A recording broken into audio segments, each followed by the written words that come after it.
말씀은 에베소서 4장 1절에서 16절까지의 말씀입니다. 에베소서 4장 1절에서 16절까지의 말씀입니다.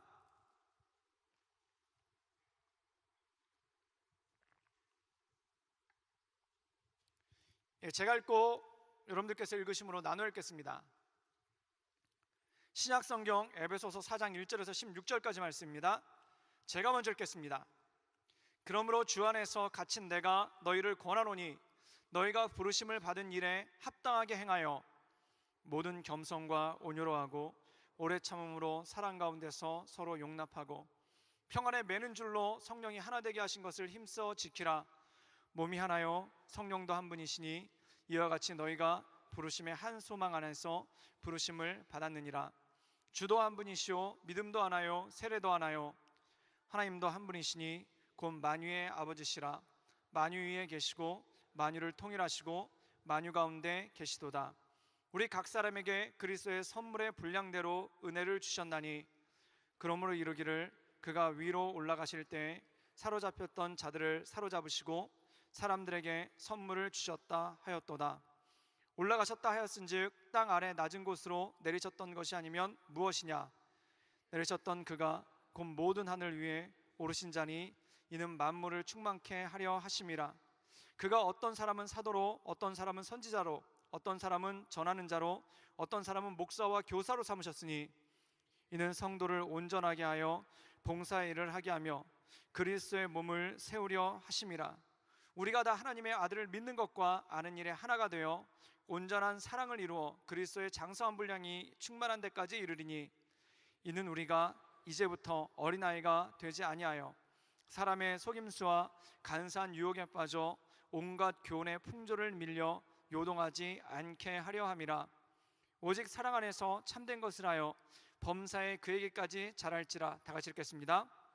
그에게서 온몸 각 마디를 통하여 도움을 받고 연결이 되고 결합하여 각 지체의 분량대로 역사하여 그 몸을 자라게 하며 사랑 안에서 스스로 세우느니라.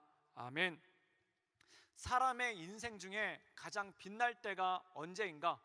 물론 사람의 인생 가운데 빛날 때는 여러 가지 순간이 있습니다. 어릴 때, 아기였을 때, 너무 귀엽고 깜찍하고 예쁠 때, 그리고 청소년 때 한창 이 몸이 자라가고 또한 그 몸에 생기가 있고 활기가 있을 때, 그리고 청년 때 삶에서 어떤 자리에 삶의 자리를 묻혀나갈 때, 그리고 30대, 40대 삶의 성숙을 가져올 때, 그리고 50대, 60대 삶의 어떤 열매를 가져오기 시작할 때, 그리고 70대, 80대 인생을 아름답게 마무리하고 정리하는 그 모든 순간이 인생 가운데 가장 아름다운 순간입니다. 그런데 제가 개인적으로 생각하기에 이 모든 인생의 아름다운 순간 중에 가장 최고 절정의 순간을 꼽아보라 한다면은 결혼식을 끝내고 신혼여행을 갔다 온 신혼부부의 모습이 가장 빛나고 가장 아름답지 않은가라는 생각을 하게 됩니다. 실제로 지난주에 결혼식을 하고 그리고 한 주 동안 신혼여행을 마치고 교회에 오는 이 신랑 신부, 이 신혼부부의 모습을 보면은 정말 빛이 납니다. 대단해요. 얼굴에서 광채가 나고 그리고 그 얼굴에 미소가 있어요. 그리고 뭔가를 잃었다는 그 여유로움, 그 다음에 이제 더 이상 외롭지 않다라는 그 당당함, 그 다음에 더 이상 연애하느라고 힘들지 않아도 된다라는 그 자유함이 얼굴에 딱 나타나 있어요. 그 다음에 옷도 굉장히 멋있게 있죠. 결혼식 때 서로 예물로 주고받은 그러한 시계와 그런 보석을 몸에다 걸치고, 그 다음에 남자는 정장을 입고 그리고 여자는 멋진 양장을 입고, 그리고 그 여자는 면세점에서 산 것으로 추정되는 가방을 들고, 그리고 너무나 위풍당당하게 나타날 때 정말 멋있다, 정말 아름답다, 정말 인생 가운데 저거보다 더 좋은 순간, 저거보다 더 최고의 순간이 어디 있을까라는 그러한 생각을 하게 됩니다. 그런데 이렇게 멋있는 모습을 가지고 있는 그들이 딱 1년이 지나면은 정반대의 모습으로 나타날 때가 많은데, 보통 아기가 태어나요. 이 아기가 태어나면은 그 당당함은 다 사라지고 없어지고 얼굴에 피곤함과 찌드름과, 특별히 형제들을 보면은 온몸 곳곳에, 특별히 양복을 입고 왔는데 넥타이는 구겨져 있고 와이셔츠는 다리지 못해서 주름이가 있고, 그리고 어깨에 보면은 아기의 코와 침이 묻어 있어서 그 검은색 양복 전장이 이렇게 반짝반짝하게 얼룩져 있는 그런 모습을 보게 됩니다. 그리고 엄마들을 보면은 머리를 언제 감았는지 추정할 수 없는 그 복잡하신 머리와 그 다음에 액세서리 같은 건 아예 그 대지도 못하죠. 그리고 굉장히 화장기 없이 피곤하고 초췌한 얼굴로 교회에 오는 것을 보게 됩니다. 그럼 그 모습을 봤었을 때 참 아기 키우는 게 쉬운 일이 아니구나 라는 그런 생각을 하는데, 그 눈빛을 보면은 아기를 향한 사랑스러움, 그리고 누군가를 양육하고 있다라는 그 얼굴의 여유와 충만함이 안에 있는 것을 보게 됩니다. 제가 그걸 보면서 한 가지 느끼는 건데, 우리 어머니, 우리 아버지는 어땠을까? 제 인생 기억 가운데 저희 어머니와 아버지가 멋졌던 적은 제 기억에 단 한 번도 없었습니다. 저희 어머니는 항상 브로콜리를 연상시키는 그 빠글빠글한 머리를 항상 즐겨 하셨고, 그 다음에 집에 가보면은 항상 펑퍼짐한 옷, 그 다음에 겉옷을 보면은 제가 입다가 버린, 또한 제가 더 이상 안 입는 낡은 티셔츠, 목이 다 늘어져 있는 그 낡은 티셔츠를 가지고 집에 들어가면은 멸치를 다듬고 계시든지 아니면 콩나물을 다듬고 계시든지 늘 음식을 하고, 또 어머니와 어디 갈 때 보면은 어머니 몸에서 나는 반찬 냄새 같은 것이 늘 느껴졌었어요. 그래서 세상에서, 그리고 아버지는 항상 후줄근한 복장에 양복을 입고 돌아오시고, 아버지 구두를 보면은 먼지가 묻어 있고 뒤꿈치가 급격하게 이렇게 V자를 이루면서 달아있는 모습, 그 다음에 집에 계실 때 그 트레이닝을 입고 계신데 고무줄이 다 해져가지고 그 자꾸 내려가는 바지를 이 허리띠를 질끈 동여매고 앉아서 신문을 보고 계시는 그런 아버지의 모습이 생각납니다. 그래서 제일 기억나는 게 초등학교 때 부모님이 학교에 오셔야 되는데 그때 제가 엎드려서 기도를 다 했어요. 제발 멋지게 좀 하고 오시라고. 그렇게 기도를 하면서 멀리서 그 어머니가 오시는 모습을 보고 저 정도면 안심이다 라는 그러한 마음을 가졌죠. 사랑하는 여러분, 아마 저희 어머니뿐만 아니라 여러분들 어머니들도 또는 아버지들도 거의 비슷할 겁니다. 근데 중요한 게 있습니다. 엄마는 왜 멋을 안 낼까요? 아빠는 왜 멋을 안 낼까요? 멋부릴 줄 몰라서 그럴까요? 아니면 멋부리기를 싫어해서 그럴까요? 아니면 자신을 꾸미는 것에 대해서 어떤 관심도 없기 때문에 그렇게 펑퍼짐하고, 그리고 아무거나 그렇게 되는 대로 입은 듯한 그러한 모습을 가지고 살고 계신 걸까요? 아니에요. 엄마 아빠 젊었을 때 사진 보면은 너무 예뻐요. 그리고 너무 멋있어요. 너무 잘생겼어요. 그런데 그 멋있고 예쁘고 잘생긴 그 엄마 아빠가 왜 그렇게 후줄근하게 살고 있고 왜 그렇게 멋지지 않은 모습으로 살고 있겠습니까? 사랑하는 여러분, 거긴 이유가 있어요. 바로 자녀를 키우기 위해서 그렇다는 겁니다. 제가 아는 한 집사님 한 분이 한국에 있을 때인데 그분이 그런 얘기를 하는 거예요. 어느 날 너무 비가 많이 와가지고 자기 딸이 학교까지 가는 게 힘들어서, 고등학생이었는데 학교까지 태워주겠다고 그런 거예요. 그런데 딸이 죽어도 안 된다는 거예요. 그래가지고 왜 죽어도 안 되니? 그랬더니 그 딸이 뭐라고 얘기하냐면, 아빠 차가 너무 고물이라서 창피해서 차라리 비를 맞으면서 가는 게 낫겠다라는 거예요. 그런데 진짜 그 집사님 차는 거의 20년이 가까운 그런 고물 자동차예요. 근데 그 고물 자동차가 창피해가지고 아빠가 학교에 안 데려다 줬으면 좋겠다는 겁니다. 그래서 사랑하는 여러분, 역설적으로 생각해 봅시다. 왜 아버지는 고물차를 탈까요? 아버지는 고물차를 워낙 좋아해서, 아버지는 고물차에서 나는 그 잔잔한 고철 냄새를 너무 좋아해서, 그 고물차에서 나는 그 쾌쾌한 냄새를 좋아해서 고물차를 타겠습니까? 아니에요. 아빠도 새 차 좋아해요. 아빠도 새 차 타고 싶어요. 그래서 어떤 분은 너무 새 차를 타고 싶어가지고 새 차 냄새가 나는 방향제가 있어요. 그걸 사가지고 자기 차에다 달고 다니시는 분도 있어요. 아빠가 새 차를 싫어하지 않아요. 근데 아빠는 왜 새 차를 안 살까요? 그건 바로 자녀들의 학원비를 대다 보니까, 자녀들의 학비를 대다 보니까 우선순위에서 내 거는 언제나 밀려 있는 거예요. 여러분, 엄마들이 멋진 옷을 못 입는 이유, 아빠가 좋은 차를 못 타는 이유는 뭐냐면, 자녀들을 위해서 먼저 돈을 다 쓰다 보니까 자기들에 대한 건 제일 나중에 있는 그러한 모습이 그 안에 있다라는 겁니다. 그래서 아빠 엄마는 화려하지 않아요. 아빠 엄마는 자녀보다 더 세련되지 않고요. 아빠 엄마는 자녀보다 더 좋은 옷을 입지 않고요. 아빠 엄마는 자녀보다 더 멋지지 못해요. 그런데 놀라운 것이 있습니다.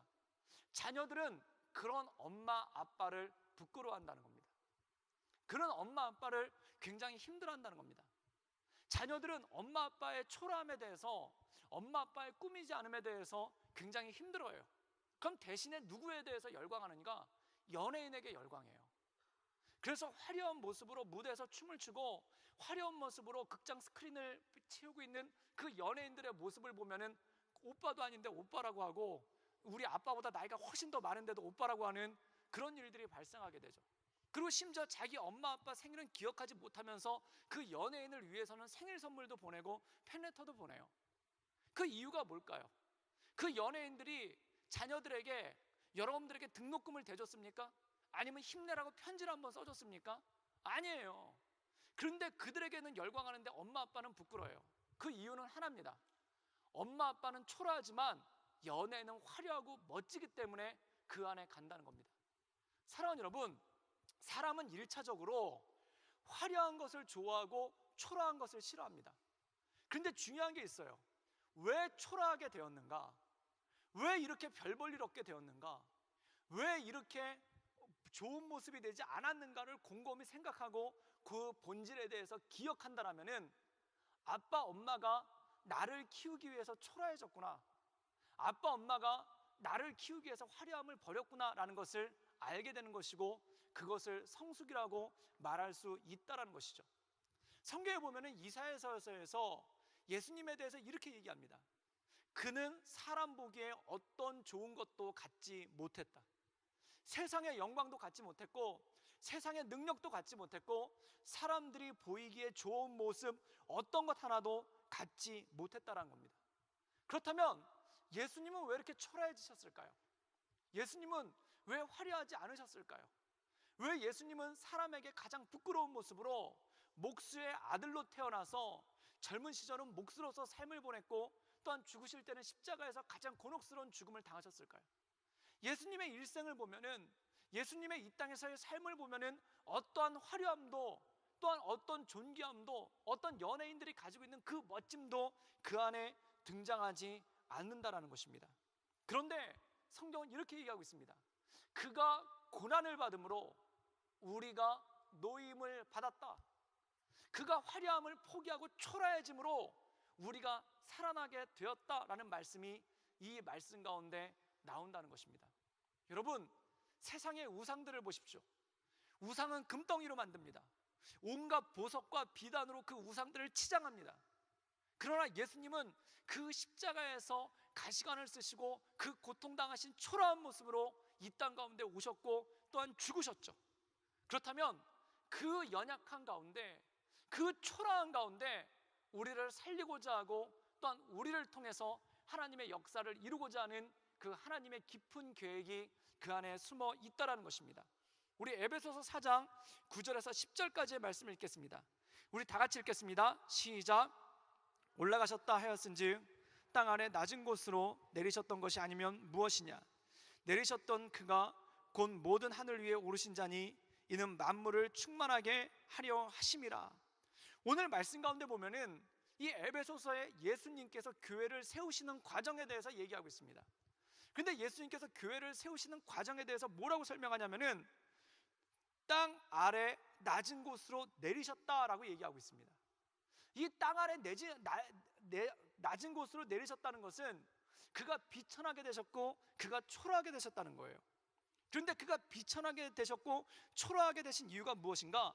만물을 충만하게 하려 하심이라. 여기서 만물을 충만하게 한다는 뜻은 뭐냐면 만물을 완성시킨다는 거예요. 만물을 자라나게 한다는 거예요. 만물을 완전하게 하기 위해서 이 땅 가운데 오셨다는 것입니다. 즉 다시 말해서 우리를 완전하게 하기 위해서 그가 이 땅의 가장 낮은 곳으로 왔다는 거죠. 사랑하는 여러분, 사람은 고난을 싫어합니다. 사람은 힘든 것을 좋아합니다. 또한 귀찮은 것을 싫어합니다. 대신에 편한 것을 좋아하죠. 안락한 것을 좋아하죠. 그리고 힘들지 않은 상태를 모든 사람이 좋아합니다. 그런데요, 사람이 살다 보면은 이럴 때가 있어요. 고난이 올 때가 있어요. 여러분, 청년 때 가장 고난을 많이 겪을 때가 언제입니까? 저는 단언컨대 말할 수 있는데 취직이 잘 안 돼서 힘들 때 있어요. 또한 원하는 학교에 잘 가지 못해서 힘들 때 있어요. 그리고 여러 가지 삶의 풍파가 있어서 어려울 때 있어요. 그런데 아직 결혼하시지 않은 분들이 가장 고난을 느낄 때 보면은 새벽 예배 안 나오던 분들이 갑자기 울면서 새벽 예배 나올 때 보면은 무슨 문제냐면 사랑 문제예요. 여러분, 사랑은 좋은 겁니다. 사랑은 굉장히 기쁜 겁니다. 모두가 사랑하고 싶어요. 그런데 여기 지금 사랑하고 연애하고 계신 분들, 또는 누군가를 사랑하려고 마음 가운데 뭔가가 싹트고 계신 분들, 최근에 사랑을 좌절해서 다시는 사랑만은 않겠다고 결단하고 결심하고 사도 바울의 길을 걷기로 하신 분들, 사랑이 쉬운가요? 사랑은 쉽지 않아요. 사랑은 어려워요. 쉬운 예로 지금 누군가에게 막 호감을 갖는 단계가 있어요. 그것을 전문 용어로 뭐라고 얘기하냐면 썸이라고 얘기를 합니다. 그 썸에 대해서 소유와 정기고라는 분이 정의를 내렸는데, 썸은 무엇인가? 내 거인 듯 내 거 아닌 내 거 같은 너. 한마디로 알 수 없다는 거예요. 고민스러운 거예요. 내 거 같은데 내 거 아니고, 그런데 내 거 같은 그래도 잊을 수 없는 너. 사랑이란 뭘까요? 썸을 탄다는 건 뭘까요? 왠지 잊어야 되는데 잊혀지지가 않고, 모른 척 해야 되는데 자꾸 시선이 가고, 의식하지 않으려고 하는데 자꾸 의식이 되어지는 거, 이걸 썸이라고 합니다. 그런데 이게 양방향, 저쪽도 썸을 타고 이쪽도 같이 썸을 타고 있고 같이 서로를 바라보고 있다면 이건 굉장히 행복해요. 근데 문제는 나는 저쪽을 바라보고 있는데 저쪽은 딴 쪽을 바라보고 있어요. 이러면 기도가 막 나오죠. 그 눈을 돌려달라고 하고, 그 다음에 그런 노래가 나온 게 인형의 꿈이라는 노래가 있어요. 한 걸음 뒤에 내가 있었는데 그대 내 모습 보이지 않나요? 저는 그거 보면서 참 답답해요. 뒤에 있으니까 안 보이죠. 앞으로 가야죠. 그런데 뒤에서 차마 앞에 나가면은 너무 나서는 것 같고, 차마 앞에 가가지고 얼쩡거리면은 너무 없어 보이고, 차마 앞에 가가지고 뭘 하면은 내 마음이 들킬까봐 뒤에서 계속 텔레파시만 보내고 있단 말이에요. 그럼 이때 굉장히 마음이 힘들죠. 굉장히 괜히 신경 쓰이고, 괜히 마음이 힘들고, 괜히 눈물이 나고, 뭐 별 생각이 막 든단 말이에요. 더 힘들 때는 언제인가? 내가 굉장히 호감을 느끼고 있는 형제가 있는데 그 형제 주변에 날파리처럼 꼬이고 있는 자매들이 있어요. 그럼 저 이렇게 살충제라도 뿌려야 될 것 같은 그런 느낌이 들어요. 그리고 내가 호감을 느끼고 있는 자매가 있는데 그 주변에 웬 소도둑 같은 놈들이 와가지고 우리 밥이나 먹을까 막 이러고 있어요. 그럼 진짜 다 때려잡고 싶어요. 그러면서도 막 마음이 되게 복잡하단 말이에요. 여러분, 왜 그럴까요? 사랑하면요, 사랑하는 동시에 마음이 아파요. 사랑하면은 사랑하는 동시에 마음이 저며요.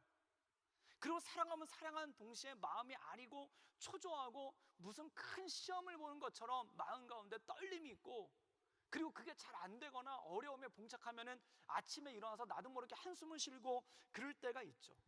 참 신기한 겁니다. 사랑은 고난을 동반해요. 사랑하지 않았다면은 그냥 무신경하게 살 겁니다. 그래서 제가 요즘에 한국에 유행하고 있는 말을 봤더니 이런 말이 나와요. 둘이서 괴로우니 혼자서 외롭게 살자, 이런 말이 있어요. 둘은 괴롭다는 거예요. 여러분들 연애하시는 분들 정말 행복하신가요? 결혼하신 분들 정말 행복하신가요? 아니요, 괴로움이 있어요. 사랑해서 만났는데, 사랑해서 이 결혼 준비하는 순간 괴로움이 오기 시작해요. 청첩장을 찍는 순간 괴로움이 오기 시작해요. 여러분, 왜 사랑하는데 왜 괴로울까요? 그런데 중요한 건 이것입니다. 사랑은 모든 좋은 것은 고난을 동반한다는 겁니다. 여러분, 자녀를 낳잖아요. 자녀를 낳으면 잠을 못 자요. 일단 아기를 낳을 때 엄마의 고통스러움은 이루 말할 필요가 없고, 아기를 낳고 난 다음에 너무 고통스러워요. 애가 잠을 안 자요. 왜 삼촌과 이모가 조카들을 좋아하는지 아십니까? 여러분들 왜 조카를 좋아하는지 아세요? 조카니까 좋아하는 거예요. 왜냐하면 잠깐만 보면 되거든요. 제일 귀여울 때, 제일 이쁠 때 1시간만 안고 있다가 울면은 걔 엄마를 주면 돼요. 그런데 아기를 키우면은 줄 엄마가 나예요. 최종 종착지가 나예요. 힘든 거예요. 아기를 낳으면요, 아빠들이 아기를 너무 이뻐해요. 그런데 퇴근을 안 해요. 퇴근해서 집에 와야 되는데 집에 오질 않아요. 왜 그럴까요? 힘들어요. 여러분, 모든 사랑이라는 과정에는 고난이 필수적으로 따라옵니다. 그럼 사랑은 무엇인가? 고난을 먹고 자라나고, 고난을 먹고 완성되어져 가고, 고난을 통해서 충만해져 나가는 과정이 바로 사랑이래요. 예수님 십자가에서 왜 고난을 당하셨을까요? 예수님은 왜 이 땅 가운데 오셔서 고난과 고통을 당하셨을까요? 예수님의 고난이 깊은 만큼, 예수님의 고통이 큰 만큼 우리가 알 수 있는 메시지가 딱 하나 있는데, 그것이 무엇인가? 우리를 사랑하신다는 거예요. 그가 낮아진 가운데, 그가 초라해진 가운데, 그가 고난을 당한 가운데 우리를 사랑하는 그 사랑, 우리를 완성해 나가기 원하는 그 사랑이 있다라는 것이죠. 그러면 여러분, 우리가 주님의 사람으로서 완성되어져 간다는 것은 무엇일까요? 우리가 그리스도인으로서 완성되어져 간다는 것은 무엇일까요? 주일날 예배를 드리고 새벽 예배 빠짐없이 나오고, 그 다음에 금식을 일주일에 한 번씩 하고, 성경을 1년에 10번씩 통독을 하고, 그리고 하루에 2시간씩 기도하고, 굉장히 좋은 일입니다. 굉장히 바람직한 일입니다. 그런데 우리가 그리스도인으로서 완성되어져 간다는 것은 무엇이냐면, 우리 안에 사랑을 배워간다는 거예요. 그리고 그 사랑 때문에 고통의 자리에 나를 세울 수 있는 것, 그 사랑 때문에 고난을 즐거운 마음으로 받을 수 있는 것, 이게 바로 사랑의 완성이라는 것이죠. 여러분, 어떤 사람은요, 사랑하는데 고난은 안 받으려고 해요. 그래서 싸우는 겁니다. 너무 사랑해요. 지금 내 여자친구를 너무 사랑해요. 내 남자친구를 너무 사랑해요. 그런데 고난받기는 싫어요. 힘들기는 싫어요. 귀찮기는 싫어요. 그러니까 싸우는 거예요. 그러니까 미성숙한 거예요. 그러면 진짜 완전한 사랑은 무엇인가? 그 사랑을 위해서 고난받는 겁니다. 그 사랑을 위해서 고난받는 것을 성경은 다른 말로 무엇이라는가? 섬김이라 얘기를 하고 희생이라 얘기를 한다는 것이죠. 제가 아는 청년이 있는데, 이 청년은 덩치가 굉장히 커요. 키가 거의 190이에요. 그분 옆에 제가 쓰면 제가 스머프가 돼버려요. 굉장히 귀여워져요. 그분이 이렇게 마이크를 들고 있으면 무슨 추파춥스 같아요. 그리고 그분이 이만한 사과를 먹는데 다 자두가 먹는 것 같은 그 정도 등치가 큰 분이에요.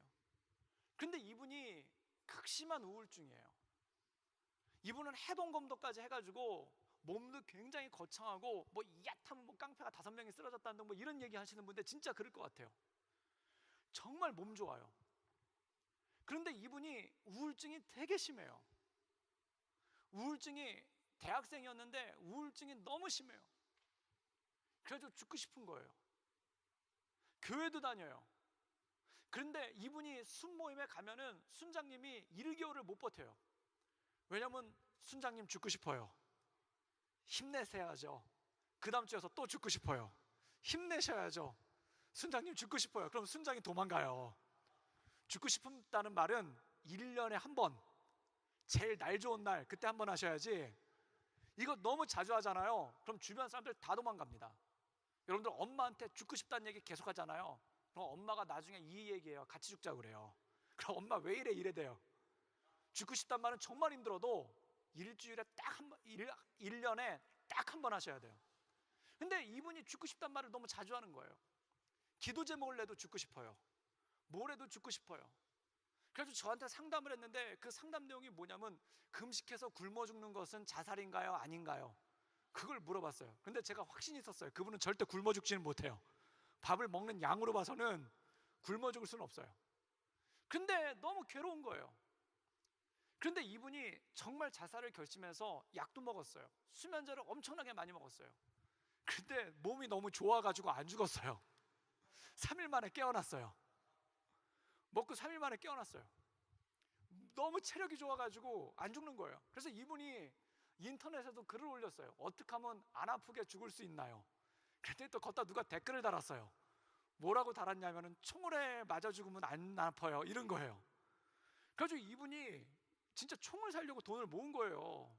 근데 총도 그냥 새총 같은 거 사면 안 될 것 같아가지고 멧돼지를 잡을 수 있다라는 그 총을 사려고 알아봤는데, 괜히 어설픈 총 샀다가 아프기만 하고 안 죽으면 어떻게 해요? 그래서 멧돼지를 잡을 수 있다는 총을 갖다 알아봤더니 그게 100만 원이 넘는데요. 그래가지고 그 총을 사려고 이분이 학교를 휴학하고 아르바이트를 시작했어요.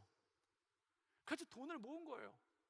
그래가지고 몇 달을 갖다 고생해가지고 총을 사려고 돈 100만 원을 모았는데, 그런데 모아놓고 돈이 생기니까 사람이 또 딴 생각이 나는 거예요. 총을 당장 사야 되는데 교회 갔더니 아우리치 팀 모집을 하는데, 스리랑카로 아우리치 팀 모집을 하는데 그 당시에 회비가 100만 원인 거예요. 그래서 이분이 죽기 전에 생각을 해봤더니, 곰곰이 생각해봤더니 해외를 한 번도 안 나가봤더래요. 비행기를 한 번도 안 타봤더래요. 그래서 죽기 전에 비행기는 한 번 타봐야 되지 않을까, 그래서 넙죽 그 스리랑카 아우리치 팀에다가 신청을 한 거예요. 그러고 갔죠. 그러고 갔는데 죽기를 결심한 사람이 뭘 하겠습니까? 저쪽에서 그 아가페움이라는 고아원에 가가지고 거기서 다른 사람들은 막 이렇게 사역하고 있는데 이 사람 혼자 멀거니 있는 거예요. 이 사람 혼자 멀거니 있다 보니까 앞에서 멀거니 있으면 눈치가 보이잖아요. 그러니까 그 교실이 있는데, 거기 건물이 있는데 그 건물 뒷뜰을 갔다가 거기 가서 멀거니 있는 거예요. 거기서 멀거니 있는데 그 아가페 홈에도 다 그 이나우 그 메이저가 아니에요. 마이너도 있어요. 그 마이너 몇 명이 뒤에 가지고 멀거니 있더래요. 그래서 멀거니 있는 애한테 이렇게 멀거니 있는데, 그 멀거니 있는 애가 오더니 자기 팔뚝을 갖다가 이렇게 막 눌러보더래요. 그래가지고 막 스트롱 막 이러더래요. 그래가지고 이분이 이렇게 팔뚝을 갖다 들었더니 걔가 여기 매달리더라는 거예요. 그래가지고 걔가 매달려가지고 걔를 갖다 잡고 이렇게 빙빙빙 돌았대요. 그랬더니 애가 깔깔깔 웃으면서 너무 좋아하더라는 거예요. 그래서 좀 있다가 걔가 가가지고 5명을 더 데려왔더래요. 그래서 5명이 한 명씩 매달려가지고 막 돌리는데, 애들이 너무 좋아하더라는 거예요. 그러니까 나중에 그 아가페움에 애들이 100명이 넘는데 다 와서 이렇게 줄을 서 있더래요. 한 번씩 돌아보자고. 그래가지고요, 아우리치 어린이 사역 프로그램 중에 하나가 추가가 됐어요. 그래서 일명 루나파크 그래가지고 그 형제 파크가 생겼어요. 그래가지고 그 형제가 이렇게 서가지고 계속 돌려주는 거예요. 2명씩 알고. 그래서 나중에 아우리치를 진행하는데 그게 상품이 돼버렸어요. 그래서 잘하는 애는 저 형제님한테 가가지고 이걸 태워주게 한다. 그때 애들이 되게 잘하는 거예요. 근데 이분이 3박 4일 동안 가가지고 뭐하고 왔냐면 이렇게 팔뚝에다 애들 매달고 돌다만 왔어요. 그런데 이분이 3박 4일 동안 돌다가 그 더운 여름날 땀을 뻘뻘 흘리면서 애들 갖다 양쪽에다 메우고 하루에 5시간씩 돌다가 이분이 그 아이들의 웃음소리를 듣고 소망이 생겼어요.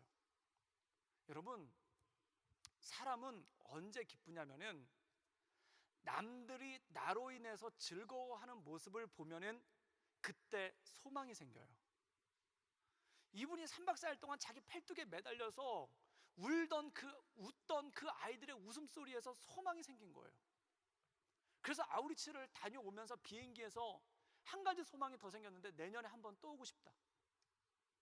그래서 내년에 한번 또 오려고 또 돈을 모으고 아르바이트를 하고 그걸 해가지고 또 와가지고 또 그거를 하는 거예요. 사랑하는 여러분, 사랑의 완성이란 무엇이냐면, 사랑의 완성은 이겁니다. 다른 사람이 나를 통해서 기쁨을 누리는 것을 보고 내가 회복되는 거예요. 우리는 하나님을 닮았습니다. 우리 안에 하나님의 형상이 있습니다. 그 하나님의 형상은 뭐냐면은, 예수님이 자기를 낮춤을 통해서 십자가 사역을 통해서 우리를 구원하시고 그것이 예수님의 최고의 영광이 되었던 것처럼, 내가 누군가를 섬김을 통해 누군가 기뻐하는 모습을 보면은 그게 힘이 되고 그게 능력이 되는 거예요. 여러분, 아우리치의 신비함이 뭔지 아십니까? 사람들이 그냥 나를 좋아해 줘요. 제가 특별히 동남아를 좋아하는데, 제가 여기 가가지고 하면 아무도 저를 좋아하지 않아요. 막 가면 막 닭 소보듯이 해요. 그래가지고 여기 있으면은, 한국에 있을 때는 물론이거니와 호주에 있을 때 제가 뭐 잘생겼다는 소리를 들어본 적도 없고, 괜찮다는 얘기를 들어본 적도 없고, 뭐 좋은 사람이란 얘기를 들어본 적도 별로 없어요. 그런데 딱 동남아를 가잖아요. 그러면 막 따라다녀요. 그래서 제가 알았어요. 내가 동남아에서 통하는구나. 막 따라다녀요. 그리고 좋아해요. 그리고 자꾸 말을 시켜요. 그리고 그들한테 조금만 뭘 해줘도 되게 좋아하고 되게 기뻐해요. 그게 뭘까요? 여기서요, 우리 청년들이 워십 댄스를 갖다 진짜 잘 쳐봐도 박수 조금 나와요. 이번에 그 브랜드 카페라는 데를 불러가지고 거기서 저희가 그 워십 댄스를 했는데 난리가 났어요. 막 일어나서 막 박수를 치고 환호성을 치고 막 찍어요. 여기서는 있을 수 없는 일이에요. 여기서 여러분 몇 명이 서가지고 막 워십 댄스 하고 있으면 막 찍습니까? 다 팔자기 언제 끝나지? 다 이러고 있어요. 여러분, 그런데 중요한 건 뭐냐면, 그 모습을 통해서 내가 회복을 받는 거예요. 그 모습을 통해서 내가 회복이 되는 거예요. 이번에 바누아투 갔었을 때 저희 청년들 옆에 많은 어린이들이 붙어가지고 같이 놀기를 원하고 말을 걸어보려고 그러고 같이 막 붙어 다녀요. 그럼 그런 생각을 들어요. 도대체 내가 뭔데 이 사람들이 나를 이렇게 좋아해 줄까? 내가 뭔데 이 사람들이 나한테 이렇게까지 호감을 느껴줄까?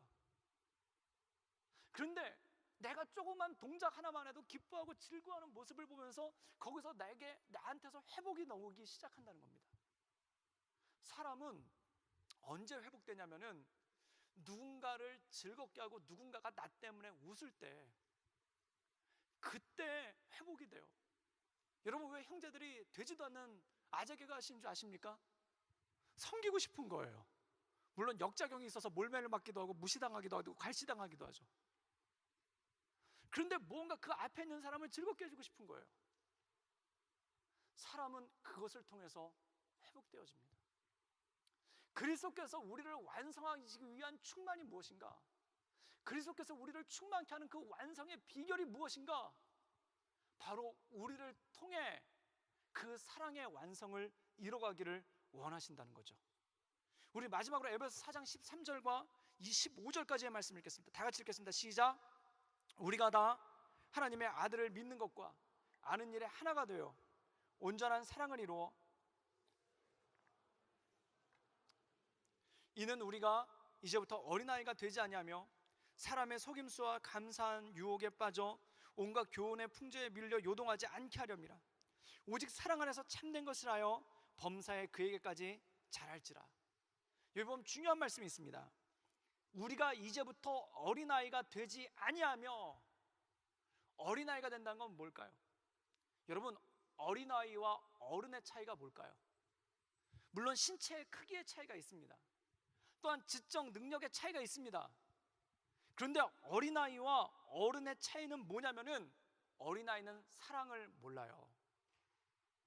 그런데 어른은 사랑을 알아요. 여러분, 사랑을 아는 것과 모르는 것의 차이, 우리가 사랑을 한다라고 하면은 뭔가 설레이고 누군가에게 관심이 있고 누군가에게 두근두근하는 거, 이거를 사랑의 모습으로 생각합니다. 맞습니다. 그거 사랑이에요. 그런데 그건 사랑의 스타트, 시작점일 뿐이에요.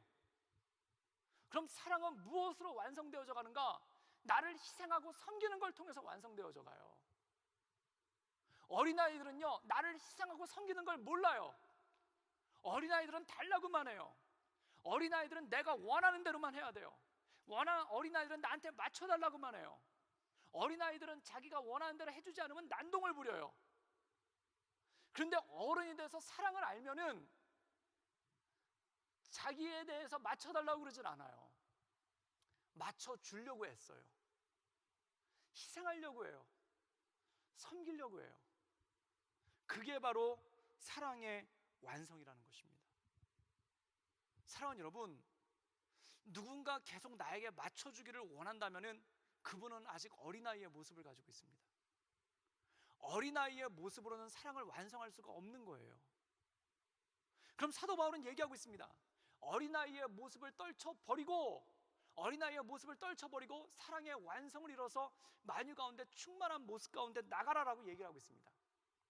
제가 이 말씀을 묵상하다가 굉장히 중요한 장면이 하나 떠올랐는데, 솔로몬, 그 성경에 보면, 구약 성경에 보면 솔로몬이 나와요.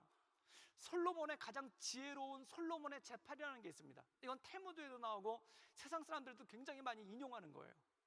근데 그 솔로몬의 재판에 보면은 이 얘기가 나오죠. 두 명의 아기 엄마가 나와요. 이 두 명의 아기 엄마가 거의 같은 시기에 아기를 낳았어요. 그런데 둘이 한 집에 살고 있는데 한 명의 아기가 엄마의 실수로 인해서 죽게 되었어요. 그랬더니 이 아기가 죽은 엄마가 어떻게 했냐면 자기 죽은 아이와 다른 집에 산 아이를 바꿔치기를 한 거예요. 그러니까 그 자기 엄마 아이를 잃어버린 애가 그 바꿔치기 한 걸 깨닫고 내 아이를 내놓으라고 했더니 자기 아이가 아니라고 둘이 싸우는 거예요. 그래서 한 명의 아이를 두고 양쪽이 서로 내 아기라고 싸우는 장면이 나오죠. 지금 같은 경우에 뭐 유전자 검사라도 하고 무슨 병원에서 누가 증인으로 살지만 옛날에 그런 게 어디 있겠습니까? 난감한 상황이에요. 한 명의 아이를 놓고 두 명이 자기 아기라고 우기는 거예요. 그때 솔로몬이 이런 판결을 내립니다.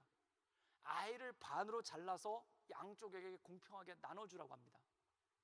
그때 한 여자는 그 얘기를 듣고 좋아해요. 그런데 한 여자는 내가 아기를 포기할 테니 아기를 나누지 말라라고 얘기합니다. 여러분, 여기서 진짜 엄마는 누굴까요? 아이의 소유권을 주장하는 사람이 진짜 엄마일까요? 이 아이는 내 겁니다라고 아이에 대한 소유권을 주장하는 사람이 진짜 엄마일까요? 아니면은 자기의 소유권을 주장하지 않고 제발 아기를 살려주십시오라고 말하는 사람이 진짜 엄마일까요? 여러분, 진짜 엄마는 자기의 소유권을 주장하지 않습니다. 지금 중요한 문제가 소유권의 문제가 아니라는 거예요. 네 거냐 내 거냐의 문제가 아니라는 거예요. 뭐가 문제냐면 아기가 사는 게 문제인 거예요. 이 엄마 머릿속에 있는 가장 큰 핵심 가치는 뭐냐면 아기가 살아나는 거예요. 그런데 엄마가 아닌 사람은 소유권에 관심이 많아요. 네 거냐 내 거냐의 문제에 관심이 많아요. 내가 지느냐 이기느냐의 문제에 관심이 많아요. 그런데 진짜 엄마는 내가 이기고 지구의 문제가 아니라 소유를 했느냐 소유를 못했느냐의 문제가 아니라 아기가 사느냐 마느냐 그거에 관심이 더 있다는 겁니다. 완전한 사랑은 뭘까요? 완전한 사랑은 내가 이기는가 지는가에 관심을 갖지 않습니다. 완전한 사랑은 내가 소유하느냐 소유하지 못하느냐에 관심을 갖지 않습니다. 완전한 사랑은 내가 희생을 하느냐 마느냐에 관심을 갖지 않습니다. 완전한 사랑은 그 아기가 살아날 수만 있다면 내 소유권을 내려놓아도, 내가 권리를 주장하지 못해도 아무 문제가 없다라고 생각하는 게 그게 진정한 사랑인 거예요. 여러분, 예수님은 이 진정한 사랑을 이루기 위해서 어떤 권리도 주장하지 않으셨습니다. 어떤 소유도 주장하지 않으셨습니다. 오로지 예수님의 목표는 뭐냐면은 살리는 거예요. 사람을 살리는 거예요. 죄 가운데 있는 사람들을 살리고 그들을 구원하는 게 예수님의 모든 관심이고 모든 거예요. 바리새인들은 예수님을 나무에 달아 십자가에 죽이려고 그랬습니다. 왜 십자가에 달려 죽이려고 그랬는가? 나무에 달려 죽인 자는 저주를 받은 자이기 때문에 그래요. 그래서 예수님을 가장 비참한 모습으로, 가장 참다운 모습으로, 가장 연약한 모습으로 죽이려고 그랬어요. 근데 예수님은 가장 그 모습으로 죽으셨어요. 왜요? 예수님의 관심은 딱 하나예요. 사람을 어떻게 살릴 수 있을 것인가. 사랑하는 여러분, 성경에서의 완성은 무엇일까요? 타종교에서는 어떤 완성을 이루기 위해 자기를 극복해야 된다고 얘기합니다. 그래서 배고픔도 극복해야 되고 욕심도 극복해야 되고 그리고 어떤 고난도 극복해야 된다고 그래요. 그래서 산에 올라가서 수도해요. 잠도 안 자고 먹지도 않고 자기의 고행에 자기를 빠뜨려서 자기를 극복하려고 그래요. 그런데 우리가 믿는 예수님은 무엇인가? 나를 극복하는 게 아니에요. 사랑을 이뤄가는 거예요. 완전한 사랑을 만들어가는 거예요. 여러분, 가정에서 권리를 주장하기 시작할 때 그 가정은 반드시 깨집니다. 연애할 때 권리를 주장하기 시작하잖아요. 참 제가 보니까 되게 복잡해요. 도대체 어디까지 데이트 비용을 쓰는 것이 합당한 건가? 도대체 어디까지 시간을 쓰는 게 합당한 건가? 밥은 내가 샀으니 커피는 네가 사야 되는 거 아닌가? 남자가 째째하게 그까지 커피값에 왜 그러는가? 커피 한 모금은 괜찮은데 왜 디저트까지 먹는가? 영화를 봤을 때 영화값은 내가 갔으니 팝콘값은 누가 내야 되는가? 내가 집까지 차를 태워줬으니 어떻게 고마움을 표시해야 되는가? 공식이 되게 많아요. 그 공식대로 연애하면 연애가 어떻게 되겠습니까? 그리고 때로 권리 주장을 할 때도 있어요. 내가 지난번에 가방 사줬잖아.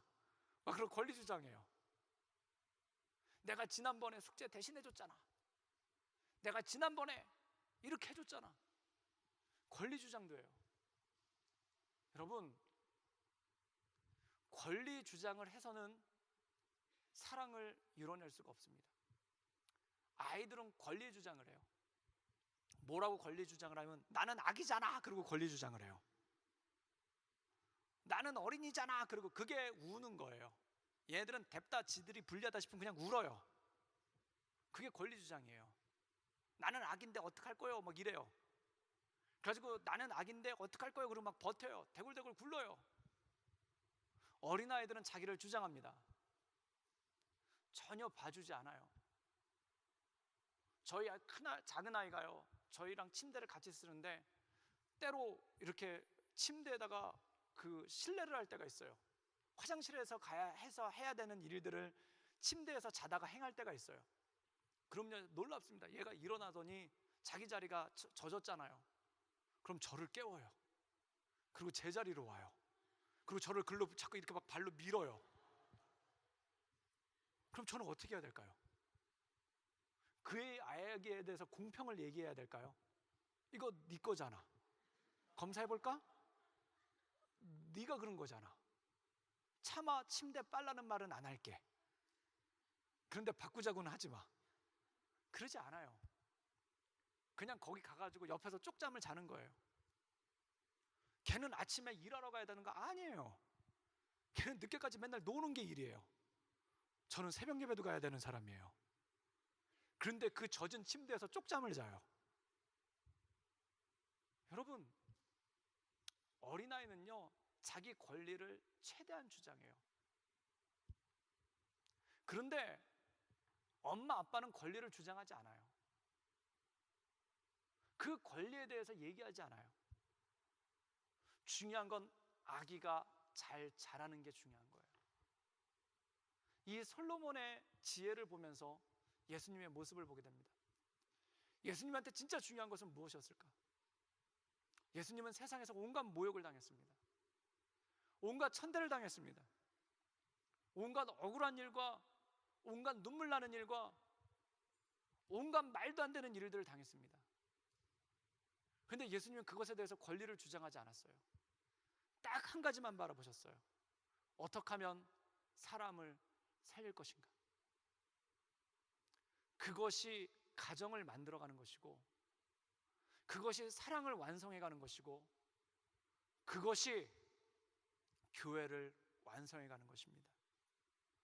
사랑하는 사람은 연애할 때 이거를 꼭 생각하세요. 어떻게 하면 남자친구로서의 내 권리를 주장할 건가? 이거 생각하는 순간 인생이 복잡해져요. 어떻게 여자친구로서 나의 권리를 주장할 것인가? 이거 생각하는 순간 인생이 복잡해져요. 권리 주장이 아니라 어떻게 하면 우리가 사랑할 것인가? 어떻게 하면 그가 행복할 것인가? 어떻게 하면 내 남자친구가, 어떻게 하면 내 여자친구가 행복할 것인가? 그것만을 마음의 중심에 놓고 가면은 삶의 그림이 보이기 시작합니다. 사도 바울은 얘기합니다. 어린아이의 일을 버리라. 그리고 완성하라 라고 얘기합니다. 사람이 사람답게 사는 것은 무엇일까요? 사람이 사람답게 사는 것은 사랑을 완성하는 겁니다.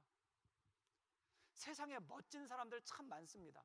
명품으로, 슬림한 몸매로, 그리고 근육질의 몸매로, 그리고 잘 받은 피부 관리로, 그리고 좋은 옷으로, 폼나는 자동차로 자기를 관리하는 사람 참 많습니다.